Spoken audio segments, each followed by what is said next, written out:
Good evening, everybody. Hopefully you had a wonderful summer-like weekend. As a reminder, next week is Juneteenth, so both 5Q and ECA will be closed because the markets are closed. So both offices will be closed next Monday. 5Q date breakdown last week. In this 20-second snippet, we discover the need for an essential skill. Guys, again, this is only 5-10 minutes investment of your time every 2 weeks. Please be paying attention to these things. So what's been happening in the market? Well, the market's been going down. Are we there yet? Are we at the bottom? So what do you guys think? Are we at the bottom of the market? So ready to come back up? Yeah, everybody's saying no. And this is, again, I show you all sorts of different things, but this is the Dow inflation adjusted support and resistance. And what happens every time the Dow gets close or the stock market gets close to the resistance line? Does it go down a little or does it go down a lot? And you can see we've been in this narrow band here for those tech people. You see we're in the narrow band here. How much room do we have to go down?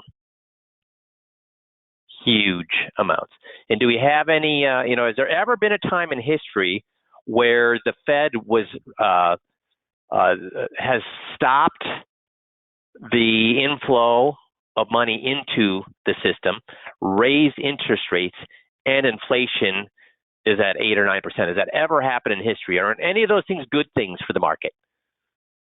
Are any of those three things good things for the market? Are they all three individually? Would any of them be terrible? But you add all three of them, and we got a real problem here, right? So what's the likelihood that we're going to stay in this band here?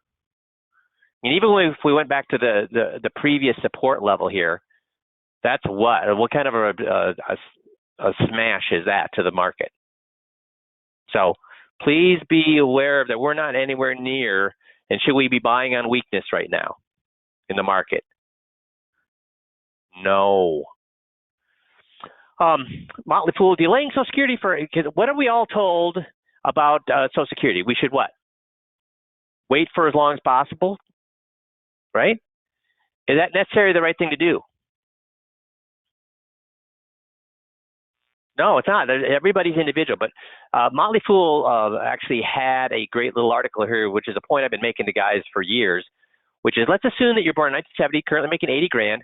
Your Social Security benefits calculator of expected monthly payments and total amount you receive. So you can see at age 62, your monthly benefit is a lot less than it would be at 67, where your full retirement age, or 3,000 if you wait to 70. But does everybody live to age 80, guys? Does everybody live to age 80? If you live to age 80, 62 would have been the wrong thing to do, but 67 would have been what? As compared to 70, the right or wrong thing to do? The right thing to do. Now, if you wait to age 85, then of course, wait until 70, it pays off at that point, right? What are we also not including here, though? The value of a dollar. But the main thing I want you to think about is this for your clients. Joint life expectancy. This is how many, this is the life expectancy of both. So where are we? What's the likelihood? How old are we? How old are we on average? How old are we on average, or the mean value that both spouses are alive? 79, yeah, 79. So when we go back, that means which one is better? Because that's below age 80, so which one would be better? And is that going to really, and then, because the 79 is the average for, or the mean for both, what's the mean for one of them living? 89. So that means they'd have a full decade of more or less income. So these are the kinds of things. How many clients have thought this through? Most clients understand they should wait, right? How often are they told by financial advisors or by their news sources that maybe it makes sense not to wait? Often or not? Yeah, never. So is this something that you could make yourself look different, make yourself look more balanced by bringing to their attention? Yes, it is. So again, remember guys, we got all these low-cost marketing strategies, and almost all of them, could you use Social Security, a program that will replace your spouse's income at their death. How many of our competitors are talking about that? How many are talking about, and here's the funny thing about telling people, hey, maybe you should draw your Social Security early. Is that something they would love to hear? If somebody said, hey, you know what, actually using your credit card and going all the way up to your limit is a good thing, would you jump on and read that article? Because you're thinking, geez, I would love it if that was a good thing. Hey, taking 6 months off is actually a good thing. It'll benefit you financially. We'd all want to read that article. We'd all want to talk to that person to find out how would that work. Because I'd want to see, we're looking for reasons to do the things we want to do anyways, right? Aren't we all looking for reasons? Hey, eat a pizza every day and you'll lose weight. I'd read that article. See, we're all looking for things that would validate things we want to do anyways, right? So when we say, hey, maybe you should pull your Social Security early, you're going to get a lot of interest there because people would like to pull their Social Security early. They just want a reason to do it. So again, all these low-cost ways or no-cost ways to market, using Social Security as a hook is a good thing. So how can we get people to, let me see here, I got to find it. Oh, did I close it? Maybe I did. Oh, here we go.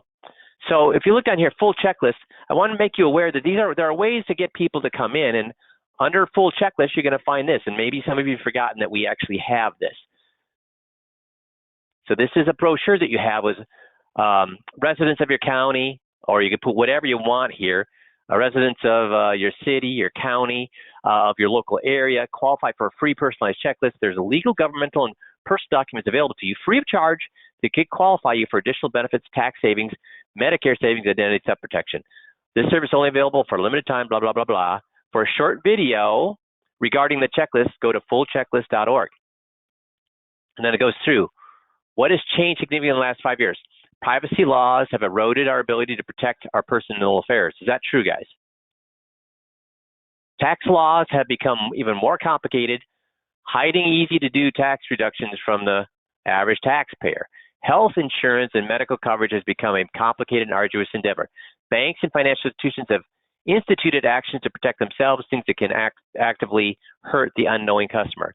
Why do you need a full checklist? Here's all the proof that you need a full checklist. So this is a great little handout you can have, and it takes one piece of paper, right? Front and back. So these are the kind of tools you can use to get people to at least see that you're different. Because how many of your competitors have the proof that Consumer Financial Protection Bureau, U.S. Treasury, the Harrison Interactive, Library of Congress, Dodd-Frank Act, Securities Exchange Commission, have that kind of proof that what they're doing is a good thing? Make sense? Cool. So if you had, summer's a great time by using this no and low cost methodologies. So next, the main topic today is talking about words matter. Words have direct and indirect impacts on the people who hear them or read them. So I want to thank Tom for sending me this information. Advisor value propositions, how advisors showcase their value to investors and what investors secretly think. BNY Mellon Pershing. Guys, this is a big entity or a small entity? Big or small? It's huge. How much money, because they did a research on this. They hired an entity to do research on this. How much money do you think they spent on this? A drop in the bucket, or probably a couple $100,000. Big money. So I want to walk through what they found. And here's the thing I want to point out. What have I been preaching? What have I been preaching to you for the last decade? You need to have what? In order to use no and low cost marketing, in order to make your seminars click, in order for you to, when you're at a barbecue, get somebody to say, how do you do that? You need to have what? Yes, a unique selling proposition. So what are they saying right here? So it took them a decade to figure out what I've been preaching for a decade. You need a value proposition. So they did this research. Let's find out what they need or what they found out. A unique value proposition helps you grow your business. In a crowded profession, you need to set yourself apart with a brief statement that explains what you offer and why it is unique and valuable to your target clients. So there's something missing here, guys. Again, I'm little old me.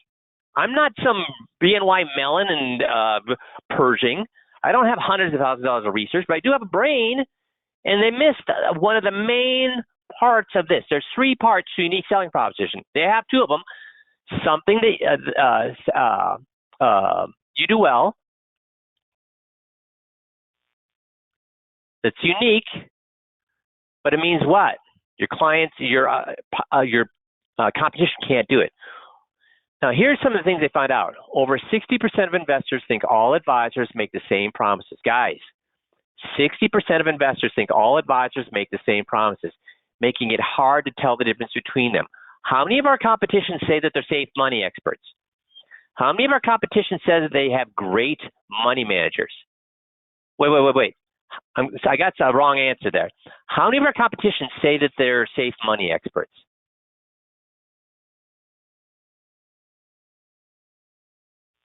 Yeah, a lot. That's right, a lot. How many of them say that they are have great money managers? How many of them say that they take care of their clients and their client first mentality? How many of them say they all say what? The same thing. So all financial advisors make the same promises, making it difficult to distinguish between them. 63% of people think that. So 2/3 of people think anytime we say something like that we're full of bunk, right? So what they found is there is a winning formula to writing value propositions. Top-rated value propositions combine 4 things: attributes of the advisor's firm, benefits to the client, a rational argument, and an emotional component. Do our 3 USPs fill this? Do they talk about the attributes of our advisor's firm? No, they don't. Because here's the thing. Anything you say about your firm, here's a funny thing. They spent hundreds of thousands of dollars on this research, and then the first point they make disagrees with what they said. So what are they saying here about anything we say about how great we are, the promises we make, how we care about clients first, that it works or doesn't work? Does or does not work? Doesn't. And then they say, hey, the formula to winning, tell people how great your firm is. So do you see? Again, I'm arrogant. I think you can agree with that. I'm cocky. You can agree with that. But I don't often brag about what you guys get that other people don't get. Little old me, they didn't need to spend hundreds of thousands of dollars on this research. They could have talked to me. Because their first thing here, top-rated value propositions combine 4 things. Attributes of the advisor's firm. They just said in the previous point that does not work. Then they say you got to use that. That's BS. Now, I do agree with benefits to the client. Do our USPs have benefits to the client? Yes. Do our USPs have a rational argument? Yes. Do our USPs have an emotional component? Yes. Advisors need to speak more loudly about trust, accountability, and transparency. What do you think about that, guys? Advisors need to speak more loudly about trust, accountability, and transparency. Trust is a critical issue to clients. However, they're almost evenly split on whether advisors truly look out for the client's best interest. That's right. Blah, blah, blah. No. That's BS. What'd they just say back here, guys? What'd they just say here? And then they go and say, hey, need to tell people more loudly that you can trust me. I'm a fiduciary. I put the client's concerns before my own. Do 2/3 of people think what when you say that? Lie. That's right. So one remarkable trend among clients is growing importance of happiness, enjoying life, and feeling good about their wealth. 7 in 10 investors say that it's very or extremely important to have a financial plan that addresses their life goals, not just their finances. Guys, what's our 21-point checklist about? They want advisors to make them feel confident, self-assured, and empowered. What does our 21-point checklist do? That's right. That's what people want. Guess what our 21-point checklist does? And how many of your competition are doing that? None. And remember, we just talked about this brochure that you can use to validate that. Now, in the research, they said words matter. Specific word choices make a difference, even if the basic meaning is the same. For example, 84% of investors prefer comprehensive to holistic. They want a comprehensive plan, not a holistic plan. Seems stupid, but words matter. So why do we know words matter? Well, we've got scripts that I've been using since 1997. The advisors I coach have been using since 2000. And have they quit working in the past quarter of a century? No. Why? Because if you use our scripts, the client will say exactly what you want them to say. Because do the scripts have anything to do with 1997, 2000, 2010s, 2020s? Does it have anything to do with those things? Does it have anything to do with whether interest rates are up or down? Anything to do with whether the market's up or down? Anything to do with fees? Anything to do with if we're in a war? Anything to do with anything in the economy? Do any of our scripts have anything to do with any of those things? So, guys, words matter, and if you use our scripts, you've got words that have worked for a quarter of a century. Please spend some time. Go to your Anki decks. If you don't know what an Anki deck is, that's a software that will help you learn the 21-point checklist. And you can put it right on your phone. If you don't know about that, call Matt. He'll help you get that software on your phone so that when you're in line for the movie, when you're in line at the DMV, when you're in line or watching your kids' baseball game and it's boring as heck, you can go to your phone and start memorizing these scripts, okay? Words matter. Now they're saying tailor your message to an ideal target demographic. Well, different generations do share major concerns. Millennials really are different. They care much about community and blah, blah, blah. We're not after millennials. Are our USPs directed at a very specific target demographic? Yes. Advisors are utilizing social media as a tool for promoting their value propositions. Over 40% of investors, 73% of younger investors turn to Google to research advisors. So where are you? If you Google financial advisors in your city, where are you when it comes up? Where are you on that organic page, that first page? If you're not on that first page, you need to talk to a service that will help you get on that first page. Why your value proposition matters. Financial service firms are under pressure. Client attitudes are changing. Fees are coming under closer scrutiny. Can we agree on all those things? Billion-dollar-plus firms are raising the expectations bar. As firms try to expand, they struggle. I mean, is Charles Schwab talking about its no-fee management? Is Fisher Investments all over the boob tube TV now? Are we under attack when it comes to fee structure, when it comes to how we handle clients, when it comes to everything? We're under attack by our neighborhood, by the guy next door or down the hall, or by billion-dollar-plus firms now. As firms try to expand, they struggle to keep their multi-advisor teams working in sync. To grow your business in this environment, you need a way to set yourself apart from the pack. You need a unique, compelling value proposition that more than justifies your client's investment in you. So your value proposition, oops, I did this wrong. So let me get this. Oh, shucks. Well, we'll have to work through it. My animation is wrong. Your value proposition is the overlap between what investors want and the unique attributes of your firm. So what you need, this is not what you need. You need three things. One is you need something you do well, your competitor is not doing, and that clients want. This is what you want here. You want something you do well, which competitor and that your competitors don't do well, and what your customers want. This is what you want. So let's take a look at how they, because they started constructing some of these unique selling propositions. Let's compare what BNY Mellon, purging hundreds of thousands of dollars of research, has come up for USPs compared to what we have given you, okay? So let's take a look at that. First of all, they say, do you have a value proposition? How do you describe your unique value to deliver to your clients? Does your statement address all the necessary, including? Does our USP address our ideal client profile? Yes or no? Y or N?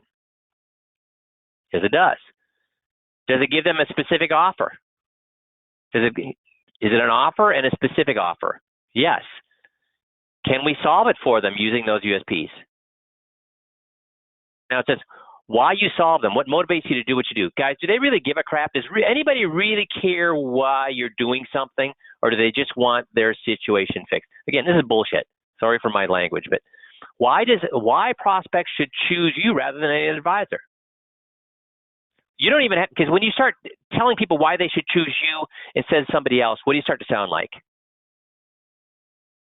At the beginning of seminars, do I personally ever encourage you, or did I ever tell people about, at the beginning, spend a second telling people about my qualifications, about how I was different from all the other advisors out there? Yeah, it's look at me, look at me, look at me. No, right, David. That's not, no. You don't want to do that. Let them, how do we do that? They understand why they should work with us, because has their advisor ever talked to them about any of our 3 USPs? No. So they know why they should work with us versus their advisor, because their advisor's not talking about the stuff we do. And what makes our claims believable? Specificity. Specificity. The more specific you are, the better. So they went and looked at what are our BNY top advisors, what kind of words are they using? And they found out privately owned company, comprehensive portfolio management, providing financial services to the individual, empowering life, life well lived, lasting client relationships, detailed planning costs. Guys, what do people think when they hear this stuff? Oh, this is the kind of guy I'm more looking for. Team of professionals, disciplined asset management. Core values drive everything we do. Do they believe any of this stuff, guys? It's all what? Garbage. Firms talk more about themselves than about their clients. Do any of our 3 USPs talk about us at all? Our qualifications, how great we are, how many years we've been in business, how we have a process that puts the clients first. Do we talk about them ourselves at all? No. So as many most popular phrases in advisor websites focus on the firm itself, a list of features and products and services rather than speaking to clients' benefits. Comprehensive portfolio management. Is that going to get anybody excited? Comprehensive portfolio management. What do they think their current advisor is doing for them? That. Explanation of the firm's type of business model. Conflict-free environment. Disciplined asset management. High-quality services. Focuses on families, adherence to core values, fee only or no commissions. Now, fee only or no, any of these things. Who else is saying all of these things? Yeah, firstly, yeah, Dave, exactly. What does all that crap mean? It's all what? Keywords and tricky phrases the whole industry uses. So everyone says these things, and you're right, Dave. No, nobody even knows what these things mean. They want to know what? Tell me vaguely why I should work with you, or tell me specifically what do you have that will make my life better. So they want to tell me vaguely with pretty words how you deal with business, or do they want, tell me exactly how you can make my life better? That's right. How does it benefit me? That's what we're looking for. Client benefits do get some attention. Other popular themes that do focus on client benefits include long-lasting relationships, understand your needs and expectations, achieve your life goals, achieve retirement goals, use wealth to empower a life well lived, provide clear action, work in client's best interest, right strategy. The trouble is, firms often fail to link firm attributes to the client's benefits. The result is a feature that begs the question, so what does that mean to me? Well, benefits without features lack credibility. Besides all that, I agree with what they just said here, but what's the bigger problem here? What's the bigger problem here with these phrases? Because again, this research is saying these are actually some good statements because they do focus on client benefits. Really? Do any of these really focus on a client's benefits? Yeah, I don't think so. It's all what? What is this? What are these again? It's obvious that somebody in some advertising firm or a public relations firm came up with this BS. They're not specific, Ben. Good job, Ben. Not specific. If few firms venture into less populated territory, less common phrases are customized concierge-style service, family-oriented culture, navigate volatile markets, exceptional value. Again, this is all what again? Garbage. Top advisors trying out new themes. Some new phrases are making a debut on top advisor websites compared to the results of similar study, Pershing and Harris 4 years ago. Comprehensive portfolio, and this is their top advisor's website. Comprehensive portfolio management, disciplined, detailed asset management, focus on families, adherence to core values. Guys, what's this stuff? Is any of this stuff going to get anybody to call you up? If you're at a barbecue and you say, well, what do you do for a living? Well, I work with a firm that has comprehensive portfolio management. What's somebody going to say to that? Well, what do you do? Well, I work for a firm that has disciplined, detailed asset management. I work for a firm that focuses on families.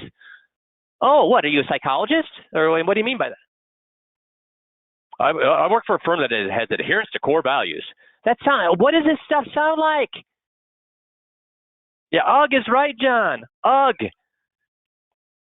So newly appearing client benefits include achieve your life goals and dreams, retirement planning, retirement goals, use wealth to empower a life well lived.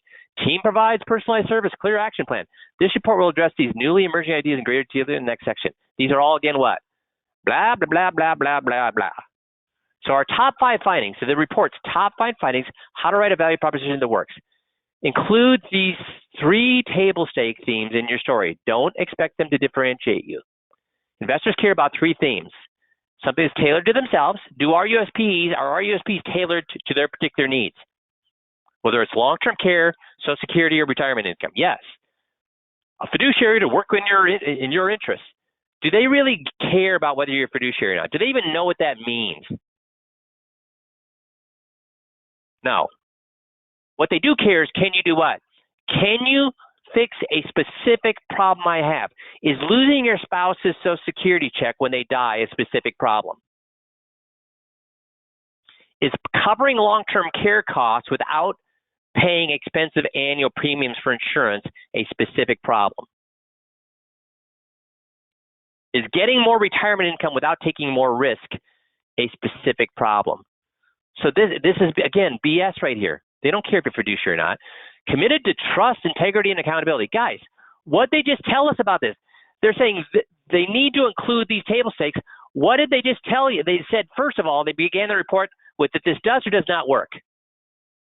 This does or does not work. 2/3 of people think what? This does not work. And yet, what do they end up telling us at the end of this? Who wrote this report? Did BNY Mellon and Pershing waste their money on this report? They say, hey, don't do this, but in the end, you need to do this. Gosh darn, I mean, it's amazing. Top ranked winners. We are registered investment advisor with fiduciary duty to your interests. Really?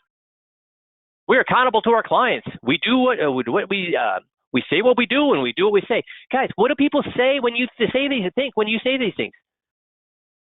We built our firm in integrity and trust. They just told us not to do what? That. My gosh. We help you to reach your goal with tailored solutions to meet your needs. The trouble is, these same ideas also appear frequently on other advisors' websites. You can see this from the word cloud in the previous section. So while you should include them, no, you shouldn't. Don't expect them to differentiate from other advisors. Turn up the volume on trust and they just told us what? Don't what? People don't believe it. Should we be saying, guys, here's the funny thing. If we say these things, we're immediately identified as what? Salespeople. They're saying, turn it up the volume. I'm saying what? Turn the volume what? On these particular, turn them off. Just tell people what you can do for them specifically. That's what breeds trust. See, here's the example I give. If you were going to go to you're looking for a TV set, and a store says, everything's on sale today, everything's on sale, and a big sale, are you going to bother going there? If you're looking for a TV set, everything's on sale today, what are you thinking? I'm not going to go there. Why? Do you guys have any big box stores that have sales every single freaking week? And how good are the sales? See, when they say it's not a sale, that's right, Steve. It's not even a sale. I know it's not. Now, what if a store said, hey, we've got big screen, we've got 25 big screens, last year's top model from Sony, model number blank, blank, blank, blank. They're 50% off. Any TVs we do not sell today, we will give to the Boys and Girls Clubs. Now, will you go to that store if you're looking for a big screen TV? Why? Why would you go in there?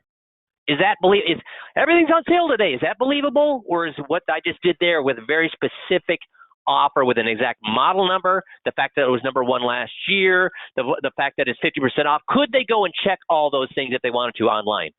That it was last year's best model, that it was that it's 50% off what it was. See, specificity breeds what? Trust. Because if you can check it out, you can trust it.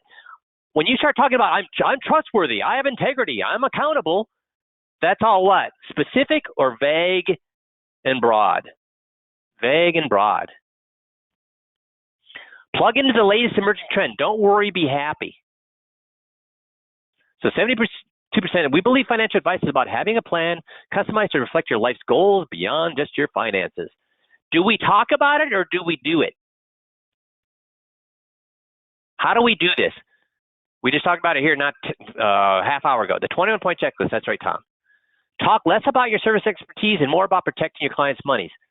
But how many people talk about protecting your clients' monies? How many people, how many advisors talk about protecting your clients' monies? If they weren't talking about protecting your clients' monies, how many clients would your competitors have? How many people say they're a safe money expert? How many people say they're going to help you protect against the downside? If they don't tell a retired person that they're going to help protect their downside, how many clients do they have?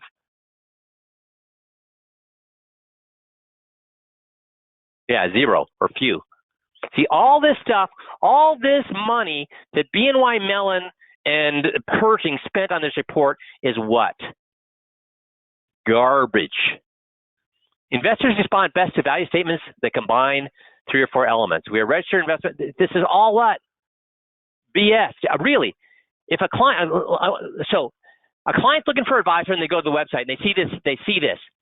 We are registered investment advisor with fiduciary duty to your interest. We are accountable to our clients. We say what we do and do what we say. We built our firm on integrity and trust because doing what is right for you, better for your business, and is better for our business in the long run. We help you reach your goals and tailor solutions to meet your needs. We continuously monitor the market to help you navigate volatile conditions. We believe financial advice is about having a plan that's customized to reflect our clients' goals beyond their finances. If they went to that website, are they going to say, holy cow, Martha, we got to call these people. Finally, we found somebody who does what we want. How many of them are going to have that reaction? How many are going to see any of these things and then click the button, pick up the phone, and reach out?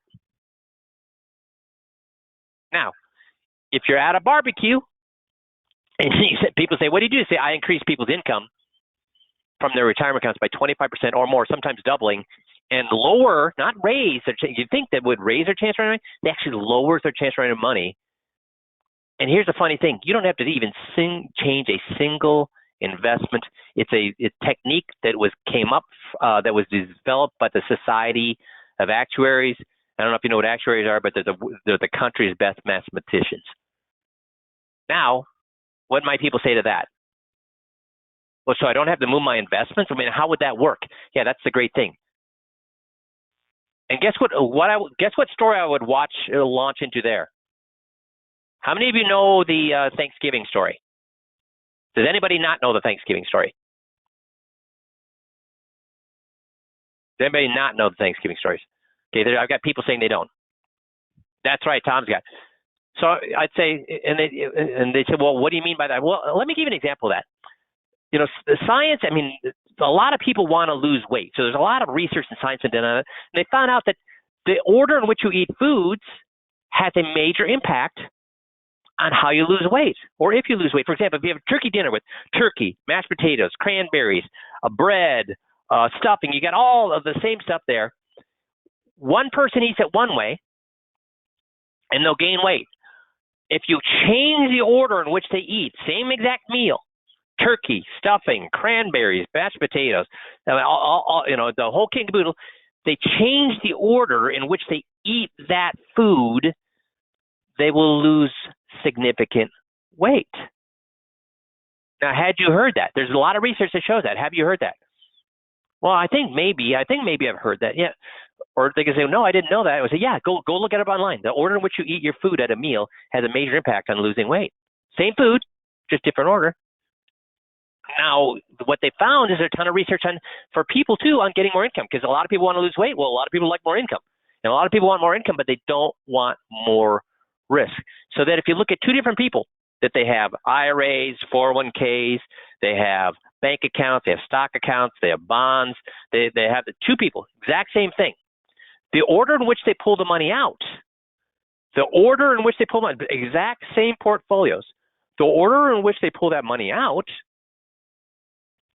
will have a major impact on how much they can pull out and whether they will entail more risk or less risk. If you pull your money out of those accounts in the right, a lot of research we've done, again, the Society of Actuaries did the research on this, the order in which you pull your money out will give you a 25% increase in income with less chance of running out of money. And because you're not changing any of those investments, remember I said they had the exact same portfolio, you're not changing any of those investments, you still get that higher income. And here's what they found. The Society of Actuaries found that virtually no advisors are using this technique. And guys, is that right? Those of you that have read the articles, did the article say that virtually no advisor is using this technique? Yes. So now have I given them a real idea of why this would work? Yeah, I guess it works for food. Well, if it works for food, it probably work for have I at least, I haven't sold them. I'm not going to say, here's all my money. Are they going to do that? No. But what will they do at that point? They're not going to throw their money at you. They've got a relationship with their current guy. But what will they? That's right. They'll say, how do you do that? Could you look at my situation? How about a program to protect your wife from losing half her Social Security income at death? Now, if they're drawing Social Security, if you're talking to the man, you're having a beer with the guy and the wife's across the party, what's he going to say? Oh, that's interesting. If you're talking to the wife, what's she going to say? Yeah, if you're in front of the wife, and again, I'm not being sexist here. I guess I am maybe being sexist, but it's the truth. Sometimes sexism is the truth. Has the women had a mother, aunt, or friend lose a spouse that significantly changed their financial outcome? Yes. See, guys are stupid. They'll say, well, if I lose my wife's income, I'll just drive a car off a cliff, or I'll go live in a tent. They say stupid stuff like that because they don't put any thought into it. But women don't put thought into it because they don't have to. They've experienced it vicariously through friends, neighbors, relatives. They know they're going to say, how do you do that? How about a program to cover 2 years' worth of long-term care costs without paying a cent in their premiums? How many boomers have had experience with somebody going to long-term care and how much that costs? Many or few? Many. But why don't they buy long-term care insurance then? It costs too much. So do you think they're interested in a program that will cover 2 years of long-term care expenses without any annual premiums? So how does our USP stack up to the BNY Mellon? See, here's 13 retirement concerns. These yellow ones are addressed by the 25% more income with less chance of running out of money without moving your investments. These other ones are addressed by replacing your spouse's long-term or your spouse's income from Social Security should they die early, and long-term care insurance without expensive annual premiums. So out of the 13 retirement concerns, how many do we address specifically? Not vaguely, specifically. How many of them? 13 of them. How many did we address specifically? Between those three USPs, how many did we address? All of them. 8 with the 25%, but when we add the long-term care and the Social Security, then it addresses the other 5. So you're right, Steve. 8 for the yellow is the 25% more income, less chance of running money. The green though is the Social Security and the long-term care. We address all 13. Now, how did the BNY Mellon? How did they address any of those. So again, little old us, little old me, and my ideas that have worked for a quarter of a century versus BNY Mellon and the hundreds of thousands they spend on that research. Again, I don't do this often, but I can say, what kind of value are you getting from us compared to these big freaking companies? Because does the big freaking companies have any person there that knows what the hell's going on? Or do they hire these firms that have teams of people who don't know what's going on? And they spend hundreds of thousands. I can't tell you how many times at producer trainings that I've done where people will come up to me and say, you know what, I work for Charles Schwab. I work for Merrill Lynch. I work for all these big firms. The training we got in 2 days with you, Mike, is worth more than all the training that any of those companies have ever given us, and and they spend hundreds of thousands of dollars on that training. So again, I don't like to brag often, but guys, just think of what you're getting from us versus the BS the big guys have. Now, who gives a rip unless you actually what? Who gives a rip about the training, the ideas, the USPs? That's right, unless you use it. Make sense? So forgive me for bragging, but I did occasionally I see these things and I just scratch my head and say, really? Little old us with our 200 advisors, 250 advisors, and little old 5-person 5Q group and what we do, and we kick ass on the big guys. But you got to use it. Make sense? Awesome. Well, you guys, won't talk to you next week because you'll be many of you will be off on Monday. We will too. So have a great week, and we'll talk to you here in a couple of weeks. Thanks, everybody.